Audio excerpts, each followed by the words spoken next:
Hot yoga modifications for Bikram and Barkan Yoga floor poses. So in this video, I'm going to share with you modifications in most of the Bikram 26 and 2 sequence, but also postures that are not in the 26 and 2, but are in the Barkan method sequence. For example, hip openers. In my opinion, I believe in the 26 and 2, there are not enough hip openers. So this video is for students that need the modifications, for teachers who may need the modifications, but for teachers to share with their students these modifications if they need them. What if your students are injured? What if they're not flexible or strong enough to even get into the pose? What do you do? What do you do? Now let me preface this video that some hot yoga teachers may not like you doing these modifications in their class. You may want to check with them first. Don't you do it. But let's not waste any time. Let's go right to the studio with senior Barkan and Bikram teacher Elena and get into these floor pose modifications. Now we're on the floor. In the Barkan world, not the Bikram world, we start the floor poses with Supta Bhadrasana. Other styles of yoga call it Baddha, where your feet come together, the knees open out, and it's great external rotation for the hips. But if you have really tight hips and you need a little help, take your hands on the inside of your thighs, closer to your hips, and just help that release happening. As you exhale, you're going to go deeper into the position and help the release of the hip to laterally rotate. Pavadamuktasana. Now, what's different in the Bikram world and in the Barkan world, actually is old school Bikram, now it isn't, is that you interlace the fingers, go right leg up first, you pull the knee straight down to the chest. However, in the Bikram world, they have you bring it outside the rib cage toward the armpit. That's the modification. So only if you're not able to get the knee all the way to the chest, stick it out to the side. But if you're able to get the knee down, go ahead, back to the center like you did. Pull it right in. So it's just right of center because we're accessing the internal organ. If you bring it outside, you're actually bypassing the pressure on the internal organ, which is the whole idea of the pose. The Das brothers who run Vishnu Ghosh's school, actually one Das brother just recently died, rest in peace, but he did a 2-hour lecture on this pose and how great it is for the internal organs, but you're bypassing it by shifting it over. So only outside if you need it, but you're still pulling into the center line. You want to pull in if you're using that modification. And then change. For both legs, let's say you can't get your elbows, which happens a lot. First modification is hold outside the knees. And you can even separate your knees a little bit if you need to. Second modification is to hold the wrists over your legs. Then you can hold the forearms. In other words, securing the grip is more important than grabbing the elbows. Eventually, you can grab your elbows, flat back, down you go, chin down, back of the neck on the floor. Pavadamuktasana, wind liberation, or wind removing pose. In the Barkan world, not in the Bikram world, we do belly twist. Jatara Parivartanasana. Knees up, feet flat. Your hips are going to go to the left, your knees to the right. Hold your right leg and twist to the left. The reason why the block is there, some people can't do that. So you can take the block between your thighs and use that as a cushion, almost like a buffer to take the pressure off the hips. And now you can make that rotation to the left. And this is a wonderful pose to get that side body and the lower back. That's why I added it into the Barkan floor series. For Cobra pose, Elena comes up to her belly button. That's the full position. A lot of people can't do it. The modification, obviously, you're not going to go down as far. Let's go halfway. Now, here's another, go halfway. Now, here's a pet peeve of mine. A lot of other teachers from other styles of yoga say, bring your hands off the floor, do that. You don't want to bring your hands off the floor if you're this low. Nothing's happening. You're torquing out your elbows into your neck. Come up to belly button. Only if you can get even higher than that high, and you can maintain your legs don't fly up in the air, then you can bring your hands off the floor. That's the advanced position. Go ahead, hands up. Come on, try it. See what happens? Yeah, but now she's torquing her neck. So again, don't do it. Don't bring your hands off the floor until you're super advanced and you can maintain that long position where your legs don't fly up in the air. For locust pose, the arms come into the body. Lena's going to show you what I mean. She's going to go up on her side so you can see what her hands look like from underneath. And bring your hands closer together, yeah. But now she comes down. If it's impossible for you to get those arms underneath and you can't bring your legs off the ground, you're better off especially if you're doing 2 sets. 1 set, just stay there. Let's say you bring your foot off the ground 1 inch in for 1 second. That's too much. Come on back down. That's fine. Bring your left leg up 1 inch, 1 second. That's all you can do. That's fine. Because what we're doing is strengthening the elbows. We're opening, getting rid of the calcium deposits. It's a wonderful position. So if you can only bring your leg up for 1 inch for 1 second, tomorrow, 2 inches, 2 seconds, or 4 centimeters, 2 seconds. That's it. Now let's say the second set, bring your arms out to the side.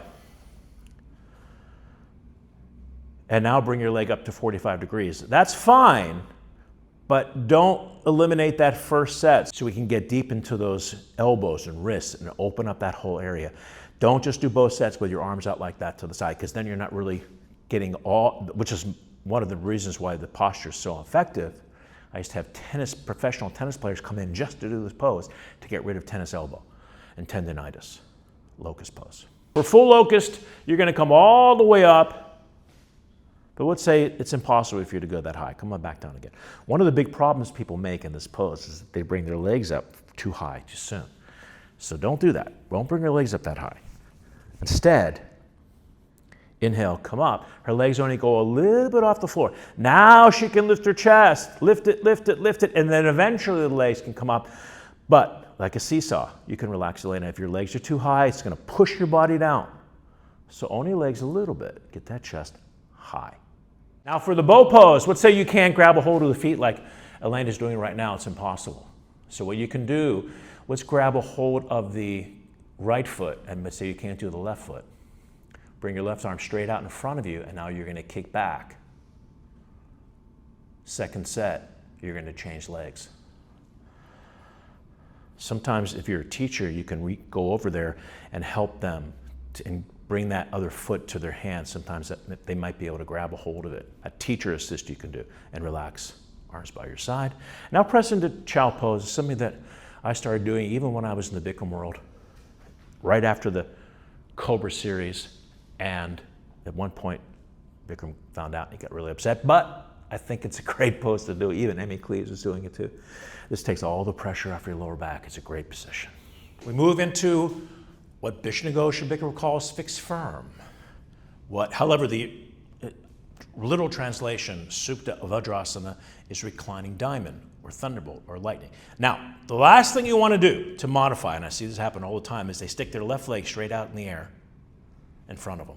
Let's say your left knee is the issue. Yeah, and then they go back into the pose and do it that way. That's the worst you want to do, because now you're bypassing the concept. So instead, what we're going to do, first modification is to come forward. Bring your hands in front. You can separate your knees a little bit too. Feet a little closer than that. Yeah, now your hands are going to take the pressure off of your knees. So your hands are in front, and stay there. Maybe that's as far as you can go. Then just stay there and breathe. But the hands, you can bring your hands just more to the side of you, to behind you. Yeah, like that. Your hands are going to take the pressure off of your hips, of the knees, because it's the hips that's the issue. And just stay there. Maybe you can go a little more. Bring your hands back a little bit more the other way. And now drop your hips down a little bit more. And then maybe that's as far as you can go. Stay there. Try to maintain the position you can maintain the whole time. Find a position you can maintain the whole time. Another modification is to sit on a block. Block has magically appeared. If you're sitting on a block, you're not going to go back. It's going to arch your back way too much. So you're just going to stay there and sit and breathe. Long exhaling breaths. Send the breath into the hips to release that area. And that's a great modification for fixed firm or Supta Vajrasana. Next pose in the series, half tortoise. I forgot the name of the pose for a second. Half tortoise. Let's say you can't sit on your heels, or it's putting a lot of pressure on your knees. Take a towel and roll it up. Show them what you just did, Elena, so they can see the rolled up towel. Take that towel and put it behind your knees. It acts as a buffer. It's going to take all the pressure off the knees. Then you bring your arms overhead and down you go. Hopefully your Bikram teacher will let you do this. Your hips are on the heels. Your Barkan teacher will let you do it, that's for sure. Forward on the floor, little fingers touching. Good. Now I'm going to have her come up and pretend she doesn't need the towel underneath her knees. Let's say you're doing half tortoise, arms overhead. You go down into the pose, and let's say if you touch your forehead on the floor, your hips are going to come way up off your heels. Don't stay in this position. You're better off having your hips on your heels than the head on the floor. I want you to lift your head way up for a second. Let's say your head can't go down any further if your hips are on the heels. Then that's your position. You're better off hips on the heels. Bring your hands actually a little closer to you. Yeah, you'll more look like that. You can look down to the floor though. So hips on the heels is the priority. Eventually your forehead will touch as you push against the floor. A great lower back stretch. But that's the whole idea, stretching the lower back. And come on up. Okay, now take that towel and throw it toward me. Get it out of the way. Next posture in the series is camel or ustrasana. So your knees and feet apart, hands on the hips, fingers pointing downward. Here's the first modification. You're going to scoop the tailbone, lift the chest. And let's say you have a neck issue. I mean, you're really in rough shape. Then you're just going to push your hips forward and just stay there. Let's say you have a back issue and a neck issue, just stay here. However, if your neck is fine, you can let your head drop all the way back. But the collar fingers are pointing down to the floor. Stay right there. Push your hips forward, open the chest, open the heart. That's the first modification. You might not be going that far. You maybe go halfway, like right there. Yeah, but your hips are supporting your hands, are supporting your lower back. Okay, second modification, go up on your toes as high as you can. Look how that raises the heels up. This is almost more a psychological modification. So you're gonna push your hips forward, get the chest up, reach back, right heel first, then the left heel. We've raised the heels, it's easier to grab them. Now you get the full back bend. I got this from a Yangar teacher, Elise Miller. Hands on your hips, come up. Very good. And if you don't need the modification, your feet are flat. Just make sure, let's do the camel pose as I show everybody. When you're doing this position, a lot of times the hands aren't on the heels far enough. So bring your hands up a little bit more. A lot of times you're going to see them like that, or you're going to be like that in your pose. Get the hands lower. So the base of the palm is on the base of the heel. Fingers inside, thumbs outside. In the advanced position, your hands are flat up against the foot, thumb and forefingers touching. Yeah, there it is, camel pose. And come on up. And the last posture in this series, cobra locust, full locust, fixed firm half tortoise, camel rabbit, is rabbit pose. So if you have a towel, just a yogi toast has magically appeared, you can wrap it over your heels for leverage. And you're going to slowly lower down, chin to your chest, touching your forehead to the knee. And lift your hips up to the ceiling. I just want to demonstrate how you want to get into it properly. What I see a lot of people do inaccurately, come up for a second, is that they go to grab their heels, but they find they can't grab their heels because they're sitting on them, so they go all the way forward and they touch the head on the ground. They go forward, touch the head on the ground, then they grab their heels, then they come in and do the pose. Come on back up. You don't want to do that. You want to go point A to point B. As soon as you start to lift your hips up, you'll be able to grab the heels. So that's important to remember that. But let's go down to the pose, Elena. Let's say you're not able to grab your heels, and let's say your head's way out in front of you. Now lift your hips up to the ceiling. What you can do, let's say it's impossible if you grab your heels. You can grab the towel that's there. Yeah, it's very light pressure on your head, though. Don't put too much weight on your head. So maybe 10% of the weight's on your head, but you can use the towel to grab a hold. That's the modification, and slowly come up. Great extension of the vertebra in rabbit pose. Continuing with the floor poses, this is what we call head to knee, Janu Shirshasana. If you're going to reach over, twist your body to the left, reach over and grab the toes. If you can't get the toes and your forehead touches the knee, I want you to bend the knee to touch the forehead. Bend your knee even more than that. Let's say you have to bend your knee that much. Now she's getting her back involved, she's protecting her sacrum and spine, and then she slowly kicks the leg out from there with her forehead touching the knee. Now go back a little bit, go back halfway for a second. Now just straighten your leg, don't move your head. You don't want to, no, don't move your head though, keep your head up. No, keep your chin to your chest. Yeah, but you're too good. Come up higher than that. Now bring your chin to your chest. Let's say you straighten your leg out, but your forehead's off the knee. That's not going to be any good. That's going to be too much pressure on your back. Bend your knee. Only kick the leg out as far as you can while the forehead touches the knee. That's the key. Now, just stay there for a second. Just as a side note, even though we're doing modification, don't touch your forehead on the knee. As a side note, for an amplification, this is the exact same feeling you want to have for standing head to knee when you're standing and doing the pose. So think about this feeling. Look how she's curling her spine. Look how her wrists and her elbows are soft and drop down. That's the same feeling you want to get for standing head to knee. You're just interlacing the fingers. You're holding on with the fingers, not the palms, not the wrists, not the forearms. Okay, that's just a side note. All right, let's say that's going to torque your right knee. It happens for a lot of people with tight hips, especially men.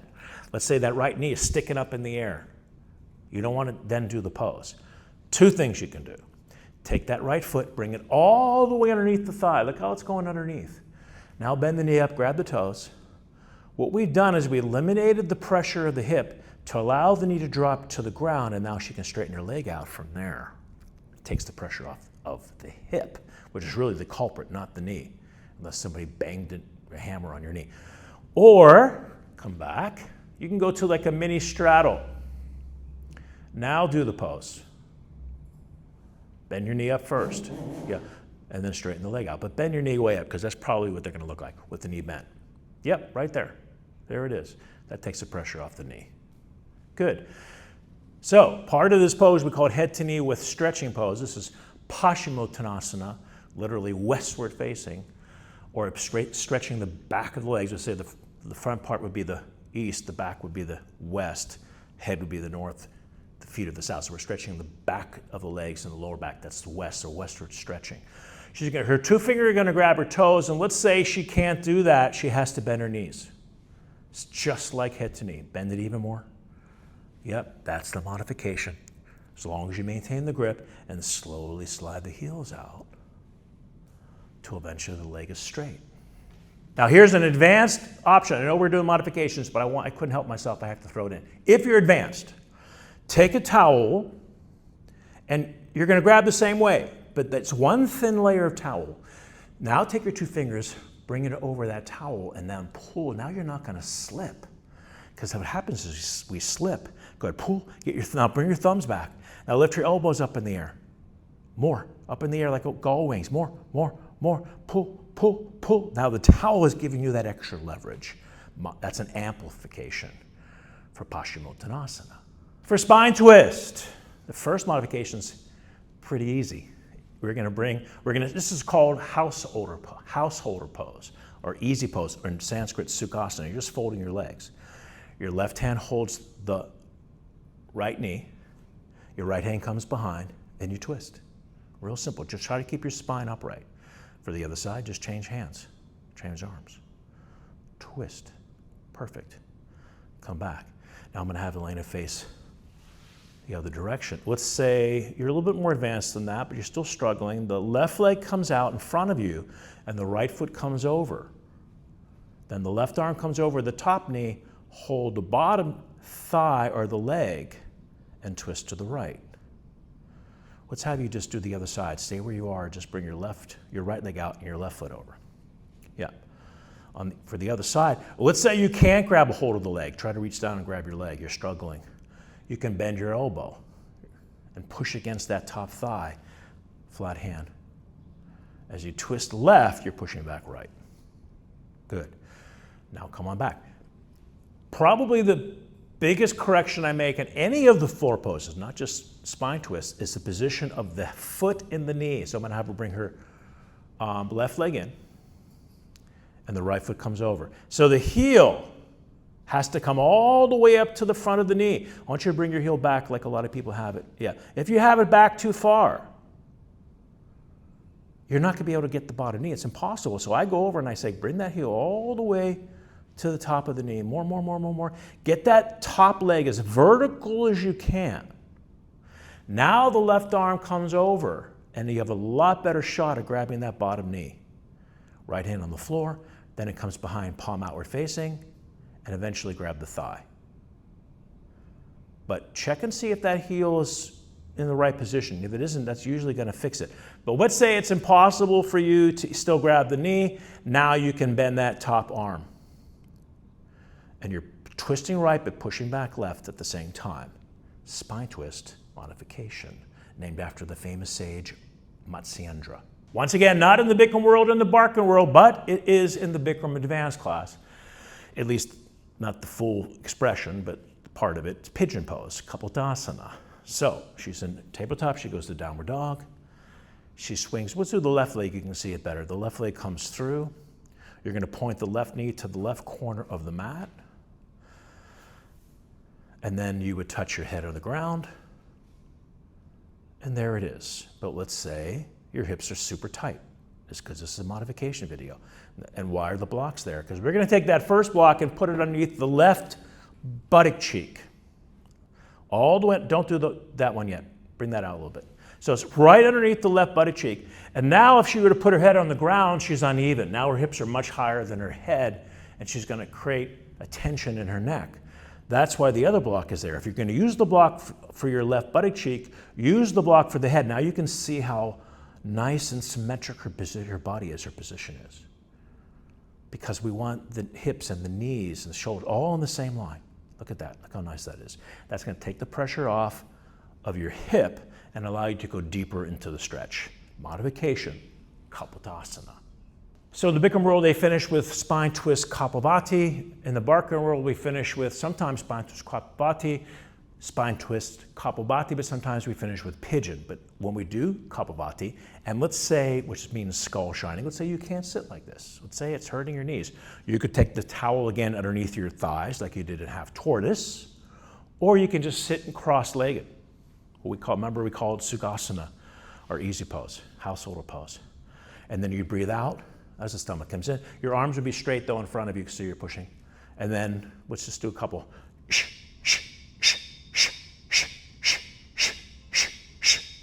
And that is the modification for Kapalbhati blowing. Welcome back to my home. Now remember what I said last week. By the way, last week I did modifications for the standing poses. You may want to check that out after you watch this video. But check in with yourself. Maybe you're doing the modifications for a week or two. Check in, maybe you don't need to do the modification anymore. Maybe you want to do less of the modification. For example, in camel pose, maybe you have your hands on your hips.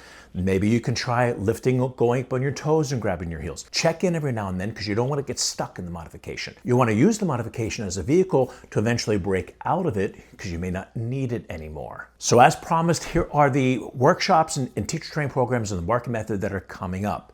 November 7th and 9th, I'm going to be in MARLTON, New Jersey at Revive Yoga. It's Friday night, Saturday, and Sunday. One workshop just added to the schedule on January 17th. I'm going to be up in Delray, Florida at Atta, I believe that's how you pronounce it, Atta Yoga. I put links in the description below. That's going to be from 12 to 3 on a Saturday. Come check us out. Then in January 23rd to the 25th, I'm going to be in Albuquerque, New Mexico, also doing a Barkan Method hot yoga workshop, including 26 and 2 poses at Blissful Spirits in Albuquerque, New Mexico. I've been there many times before. I hadn't been back in a while. And then in February, there are 2 Barkan Level 2 and 3 teacher training programs. One's going to be at Steamtown Hot Yoga in Scranton, Pennsylvania. And the second one in February is going to be in Selfoss, Iceland, about 45 minutes east of Reykjavik. So that's our episode for today. Thank you so much for watching. If you're new to the channel, please consider subscribing, hit the notification bell. Any questions or comments, maybe these modifications don't work for you and you have some other questions,